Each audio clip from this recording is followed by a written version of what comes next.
Voilà, retour de notre émission avec notre plateau qui a un peu changé. Nos deux éditorialistes sont toujours là. Joël Montlouis, rebonsoir Joël. Rebonsoir Saïd Fizi. Et puis nous avons l'honneur de recevoir le président actuel de la Fédération malienne de football, pas le président de la République, mais bien le président de la Fédération malienne de football, M. Mamoudou Touré. M. Mamoudou, vous êtes en ce moment contesté. On est bien d'accord? Bon, on ne va pas développer tout de suite, mais voilà. En ce moment... Oui, d'accord. Donc, contesté par quelques éléments. Qui mettent la pagaille, pensez-vous? Tout à fait. Tout à fait. Bon, on va développer tout ça dans quelques instants. Un clin d'œil aux internautes.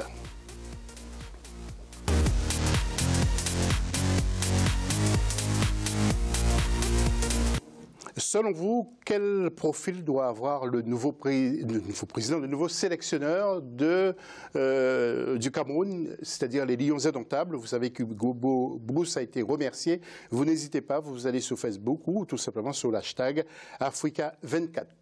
Nous allons parler du dossier tout de suite.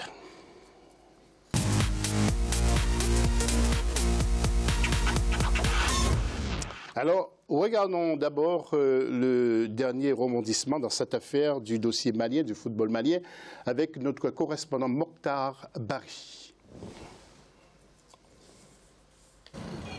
Après la visite d'une délégation de la FIFA en octobre 2017, les acteurs du ballon rond attendaient impatiemment une décision qui devrait statuer sur les problèmes qui minent le football malien. Selon une information ayant fait le tour des réseaux sociaux, la FIFA aurait décidé de la mise en place d'un comité de normalisation. Le directeur national des sports confirme cette information. Il estime que cette décision était celle que le ministère avait suggérée dès le départ. Nous, on était convaincus que la seule porte de sortie était ce comité de normalisation. D'ailleurs, on l'avait mis en place courant mars et on était contraint de revenir un peu en arrière. Mais aujourd'hui, la FIFA aussi a estimé que la seule porte de sortie qui vaille aujourd'hui, c'est la mise en place de ce comité de normalisation. Si les autorités du ministère affirment les réserves émises par la FIFA vis-à-vis du nouveau bureau, le constat fait sur place révèle la présence du président actuel du comité au siège de la Fédération malienne de football. Mieux, le secrétaire général rejette formellement les informations relatives à la décision de la FIFA. Pour ce qui me concerne en tant que secrétaire général de la Fédération malienne de football, je peux vous affirmer sans ambages que jusqu'à ce jour, nous n'avons rien reçu comme décision allant dans ce sens-là.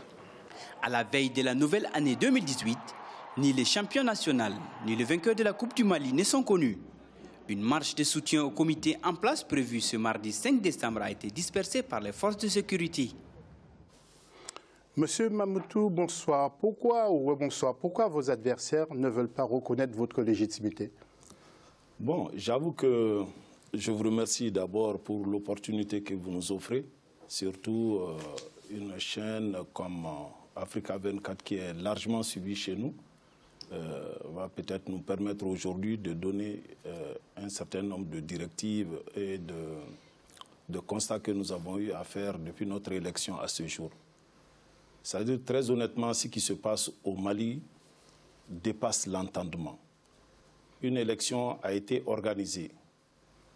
La FIFA est venue, elle était représentée par 2 personnes. La CAF était représentée par le président de la Fédération mauritanienne de football. Nous sommes allés aux élections. Il y a eu tout ce rebondissement que tout le monde a dû suivre. Les agissements que nos adversaires ont essayé depuis à l'entame des travaux d'empêcher le déroulement des élections. Tout ceci était prémédité et entretenu et soutenu, il faut que j'aie le courage de le dire sur ce plateau, par le ministre des Sports du Mali. Parce que nous n'avons pas compris que les membres votants étaient 57 seulement dans la salle, plus naturellement les membres du comité exécutif sortant et quelques membres de la commission d'organisation, mais que des gens arrivent à forcer les barrières de sécurité pour rentrer dans l'enceinte de l'Assemblée, devant les représentants de la FIFA, venir insulter tout le monde, y compris ceux-là même. Alors, je vous arrête. Ça signifie que le ministre des Sports n'est pas entièrement compétent à vos yeux? Moi, je ne jugerai pas sur ce plateau de sa compétence parce qu'il a été quand même nommé par une autorité qu'est le président de la République et le Premier ministre. Mais je me dis simplement que dans le dossier malien, vraiment, il a été très partial. Il a fait une prise de position très claire qui était vue et connue de tout le monde. Parce que ceux qui sont aujourd'hui à l'origine de cette crise l'ont été sous le général Baba. Rien n'a varié entre-temps. C'est le même ministre des Sports qui est là. C'est les mêmes éléments qui sont aujourd'hui en train de nous contester, qui étaient là pour contester également l'ancien bureau. Et aujourd'hui, ils se retrouvent par quel jeu, je ne le sais pas. Quand vous suivez tout de suite l'élément qui a passé, le directeur des sports qui dit qu'ils ont reçu une correspondance de la FIFA, disant que la FIFA est dans la logique d'installer un comité de normalisation au Mali. Où est-ce qu'on a vu ça? Alors justement, pour étayer justement notre dossier, nous allons écouter aussi un colistier de M. Salah Babi, qui est votre adversaire. Oui, tout à fait. Donc, nous allons vous demander aussi de réagir. Dans ces interviews, il vous accuse également. Donc, première interview, écoutez ce qu'il nous dit. Il s'appelle M. Yeli Sissoko. Écoutez. L'Assemblée générale de la Fédération malienne de football, qui s'est tenue le 8 octobre 2017, n'a pu élire un président. Monsieur Mamoudou Touré, qui était un des candidats, s'est autoproclamé à l'issue d'une réunion organisée le lendemain avec ses sympathisants, président de la Fédération malienne de football, en violation des statuts et règlements de la Fédération. Donc, la récente mission de la FIFA le prouve à souhait. La correspondance qui nous a été adressée indique clairement qu'il reçoit les deux candidats. Nous, les différentes correspondances que nous avons adressées à la Fédération internationale de football FIFA montrent clairement que le processus d'élection est entaillé de grosses violations des textes. On ne peut aucunement parler à cette date d'existence des comités exécutifs de la Fédération malienne de football. Nous retrouverons tout à l'heure nos éditorialistes aussi sur la question pour nous donner leur avis. Mais justement, c'est quand même grave lorsqu'on parle d'autoproclamation. Vous êtes autoproclamé président. Non, ça s'est passé, il y a Élysée, on est quand même. Non, je pense que ça me fait même rigoler à la limite. Parce que qu'est-ce qu'on entend par s'autoproclamer? Il y a eu une élection, une commission électorale qui a suivi les élections, qui a organisé les élections. Et les membres votants qui étaient là ont porté leur confiance sur ma personne. Cela est connu de tout le monde. Toutes les chaînes pratiquement étaient au Mali pour suivre la mise en place de ce comité. Je ne vois pas en quoi je me suis autoproclamé. Du reste, ce qui est intéressant dans l'élément qui vient de passer, il dit que la FIFA a dit qu'il ne nous reconnaissait pas et qu'il a parlé de deux candidats. Mais la FIFA m'avait envoyé une première correspondance dans laquelle elle disait avoir pris acte de mon élection à l'unanimité. Je peux peut-être, si vous l'acceptiez, au sortir de ce plateau, vous donner même une copie de ça. Donc, une deuxième correspondance effectivement de la FIFA est arrivée pour nous dire qu'elle allait envoyer une mission de la FIFA qui allait venir constater ce qu'eux, ils avaient évoqué comme cas de dysfonctionnement par rapport à l'élection. Et ceci se résume essentiellement à 2 ou 3 points. Le premier point, ils contestent le code électoral. Le code électoral date de 2013. Ce n'est pas nous qui l'avons élaboré. C'est ce code qui est permis en son temps au bureau dont l'élément qui vient de parler tout de suite a lui-même été élu sur la base de ce code électoral. Donc je me dis, en 2013, il était avec nous et il a été élu sur la base de ce code. Deuxième point. Deuxième point, le collège électoral. Et ils avaient, à un moment donné, estimé que tant que le général Baba Diarra est aux affaires, il ne participerait à rien au niveau de la Fédération malienne de football. Donc ceci étant, lorsque l'Assemblée a décidé de la mise en place d'une commission électorale qui est du reste statutaire, il n'était pas à cette Assemblée. Ça, ce n'est pas de notre fait. Et puis moi, à l'époque, je suis candidat, comme eux. Donc je ne vois pas en quoi ces points puissent nous atteindre. Ils ont contesté le jour des élections devant la FIFA les mandats de la Ligue de Caille, de la Ligue de Ségou.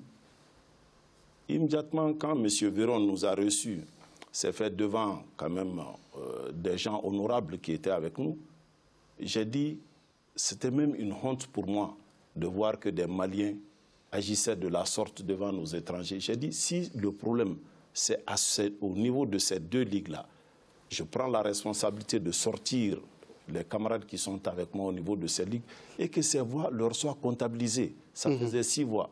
J'ai dit qu'on leur donne ces 6 voix-là. Et troisième point, pour que nous puissions aller vite. Bon, pour aller vite, ils ont évoqué également le cas du Mamaïra, qui est un club dont l'élection ne m'appartient pas de décider. Le président qui était là-bas a été contesté par l'Assemblée des supporters qui a démis le président avant les élections. Est-ce qu'en cela, nous, on est impliqués en quoi? Oui. Alors, on revient vers vous parce qu'on a pas mal de questions. Il faut que nous faisons aussi intervenir nos éditorialistes. Alors, nous allons avoir une deuxième réaction de M. Yeli Sissoko et après, nous allons entendre nos éditorialistes. Nous l'écoutons. La question est, doit-on laisser un président de la fédération refuser de rendre compte de la gestion financière de la fédération pendant 4 ans? Doit-on laisser un président de la fédération et son comité exécutif reléguer des clubs uniquement parce qu'ils sont en violation des textes, uniquement parce qu'ils sont contre sa mauvaise gestion et sa mauvaise gouvernance? Doit-on laisser un président de la fédération suspendre 6 présidents de ligue sur 9 au Mali, 6 acteurs du football au Mali, plus plusieurs dirigeants de clubs, uniquement parce que ces gens s'opposent à sa gestion financière? Doit-on laisser un président de fédération faire monter des clubs en première division sans fondement légal, des clubs qui n'ont même pas terminé premier ou deuxième des classements tel que cela devrait être, retrouver en première division, uniquement pour se créer un collège fictif? Doit-on laisser un candidat à la fédération, parce qu'il faut finir par ça, se faire élire en violation de tous les statuts et règlements de la Fédération malienne de football? Nous avons dit non. Alors, le dernier sonore que nous allons écouter dans cette émission, ce serait Vox Pop, avec tous les supporters maliens. Ce sera le dernier sonore que nous entendrons. Saïd et Joël, je voulais vous entendre en 2 mots sur ce problème. Joël, tout d'abord. Moi, j'ai une question pour M. Touré. Vous m'excuserez, étant donné que votre titre de président est contesté, je vous appellerai par votre nom. Donc, on a entendu dans le reportage, on a parlé d'autoproclamation et de processus entachés d'illégalité. Moi, en tant que juriste, je ne peux que réagir. Et ma seule question, étant donné qu'il y avait un comité chargé de superviser l'élection, notamment M. Véron Moussamba de la FIFA, quelle a été leur décision, quelle a été leur réaction par rapport à la régularité de cette élection parce qu'ils étaient présents en début d'assemblée? Très bien, vous me mettez tellement à l'aise. Quand Véron a fait son discours, parce qu'avant, Véron nous avait tous entendus, les membres de la commission électorale, l'ancien président, les 2 candidats, et dans son discours au niveau de l'AG, Véron a dit en ces termes, il a cité un certain nombre d'articles et il a fini par dire, il constate que l'Assemblée élective a été convoquée convenablement. J'ai encore les éléments, j'ai les images et il a dit, s'il y a des cas où des personnes se sentent lésées sur des points de dysfonctionnement de règlement, il y a des voies de recours, ils peuvent s'adresser à ces voies de recours. Voilà ce que Véron avait dit. Et du reste, qui est même logique et conforme au statut et de la fédération et des textes qui régissent la FIFA. Parce qu'une assemblée est convoquée sur la base d'un certain nombre de critères que Véron a lus et a compris que l'Assemblée avait été convenablement convoquée. Alors, M. Touré, je regarde aussi, vous avez l'art de la communication parce que vous savez vous arrêter un moment pour qu'on puisse nous intervenir. Qu'est-ce que vous proposez avant la réaction de Saïd? Qu'est-ce que vous proposez à votre adversaire aujourd'hui qui nous regarde? Ceux qui nous regardent ou à mon adversaire? À votre adversaire d'abord. Et aux téléspectateurs aussi maliens. À mon adversaire, je n'ai jamais cessé de tendre la main. J'ai été, ce que les gens ne savent pas, 6 fois, je l'ai rencontré pour lui dire, et Yeli, qui vient de parler, était à 3 de ces réunions, pour dire qu'il faut qu'on aille à une liste consensuelle, parce que le Mali en a trop souffert. 4 ans de crise, il est temps qu'on s'arrête et qu'on comprenne que nous, on n'est que des dirigeants, autrement dit des administrateurs, mais les enfants qui jouent au ballon, il ne faut pas que de notre fête, ils soient pénalisés. J'ai dit, allons à l'essentiel, faisons une liste commune Mais puisqu'ils avaient leur stratégie qui consistait à dire la commission électorale, le code électoral, et ils étaient dans la logique de ne même pas aller à l'Assemblée. Voilà la réalité. Sinon, encore une fois, sur ce plateau, je le dis avec beaucoup d'humilité, mon jeune frère, je vous prie, venez, aidez-nous à sauver ce football-là.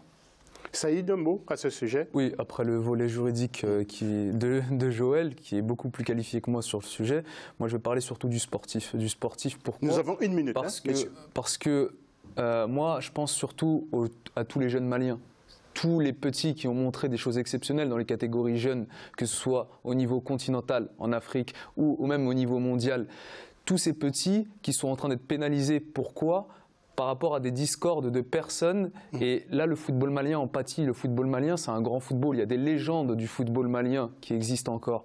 Et donc, par rapport à tous ces critères-là, les premiers qui en pâtissent, ce sont les joueurs. Le championnat est sous quarantaine. Là, il n'y a rien qui avance. Et le problème malien aujourd'hui, c'est un problème qu'on peut répercuter dans plein d'autres pays africains. Et c'est toujours des querelles de personnes qui viennent plomber des générations de joueurs qui peuvent briller, et ça c'est un véritable problème, et ça c'est un crève-cœur pour nous Africains sur le continent, parce que des querelles de grands viennent malheureusement pénaliser les jeunes. Monsieur Touré, notre temps qui est imparti est terminé.